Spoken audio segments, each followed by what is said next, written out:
अगर आपने अभी तक हमारा चैनल सब्सक्राइब नहीं किया तो अभी सब्सक्राइब करें, बेल आइकन को प्रेस करके लेटेस्ट वीडियो के बारे में अपडेट जानें। सब्सक्राइब करें, हम आपको लेकर चलेंगे आपकी फेवरेट वीडियो की तरफ।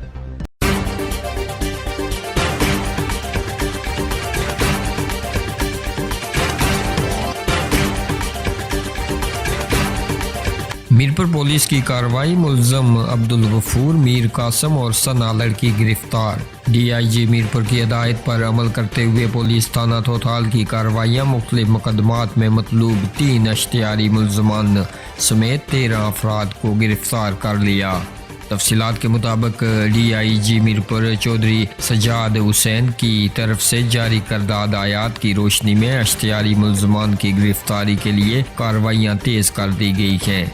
गुज़िश्ता रोज़ पुलिस थाना थोथाल के SHO आजी सिकंदर आजम ने पुराने मुकदमात में अश्तियारी 3 मुलजमान अब्दुल गफूर, मीर कासम और खातून सना समेत 13 मुलजमान को गिरफ्तार करके अवलात में बंद कर दिया। याद रहे कि इस तरह के दर्जनों मुलजमान जो कि पुलिस को चक्कर देकर रोपोश हैं, इनकी गिरफ्तारी के लिए भी कार्रवाइयाँ तेज कर दी गई हैं।